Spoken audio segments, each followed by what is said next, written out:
Hello everyone, welcome back to another episode of r/Entitled Parents. In today's episode, Entitled Mom is mad that I intend to convert the guest room into my office after the birth of my second kid. Entitled Grandparents.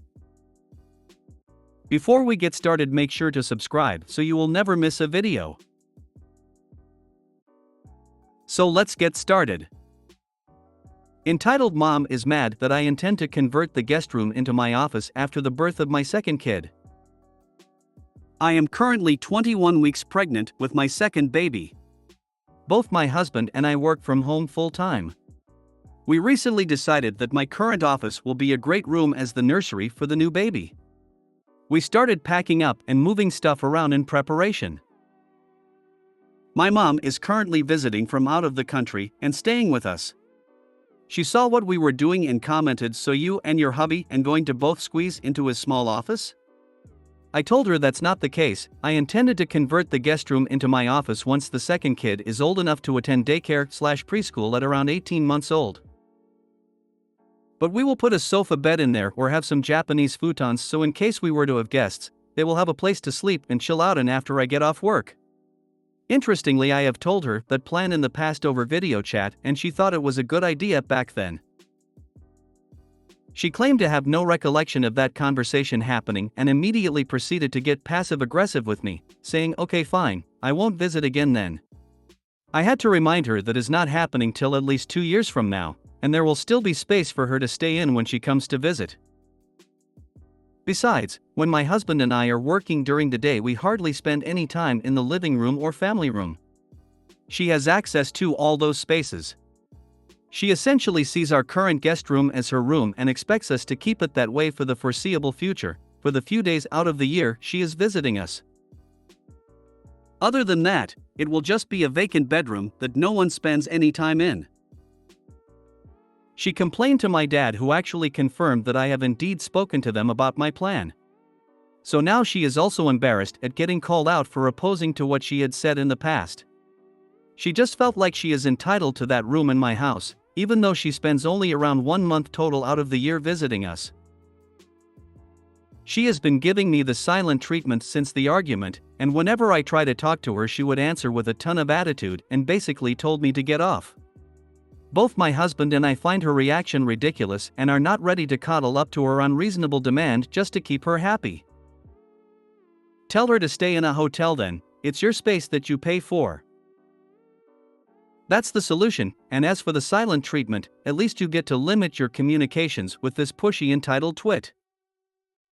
Okay fine, I won't visit again then.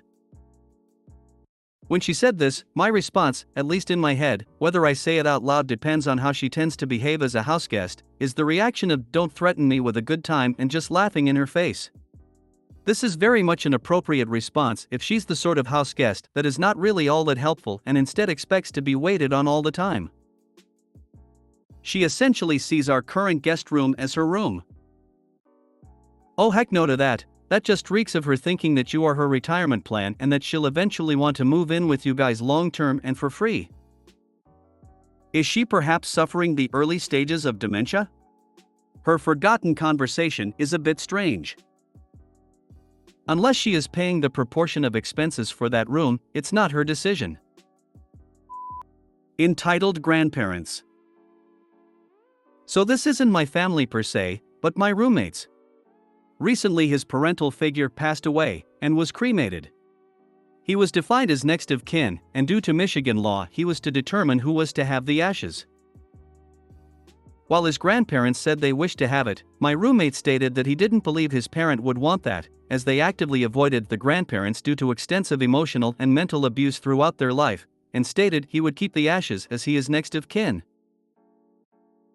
They grumbled, but my roommate thought that was the end of it. Over the past few weeks they have called and once sent the grandfather to try and reason with my roommate, which ended with my roommate saying that his parent wouldn't have wanted to be stuck eternally with their abusive mother, and the grandfather stated something along the lines of, "Well, you were right about that." Again, my roommate thought it was over. Until he went to get the paperwork for the autopsy report and found out his grandfather had been there the day before and had acquired several copies. A few days later, his grandfather delivered a note from the funeral home stating that his grandparents had come forward later and stated he was not the next of kin, and he was to release the ashes to his grandparents lest they seek legal action against him. That's what happened just this night, but even my roommate's uncle stated he was next of kin. I would also like to state the grandparents didn't pay for anything. They had my roommate or my roommate's family friends pay for everything, and up until the problem with ashes, they called him grandson and everything.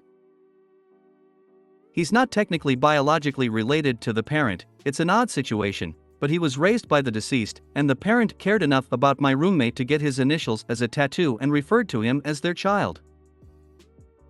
Right now we are trying to figure out the best way to tell his grandparents to screw off, cause we don't believe they have a leg to stand on. What do you all think? Obtain some wood ashes or similar to match the cremated remains. Place them in a suitable receptacle, urn or whatever. Hand them over to the grandparents. Say nothing. If they misrepresented themselves to the undertaker, have them charged with theft and fraud.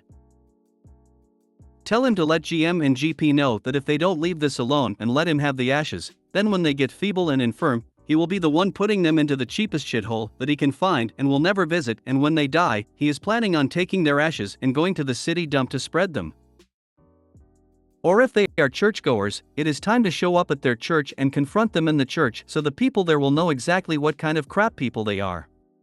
Normally the entitled are very conscious about how they look to the public, and shaming them will really tear them a new one. If you made it to the end of the video, thanks for watching.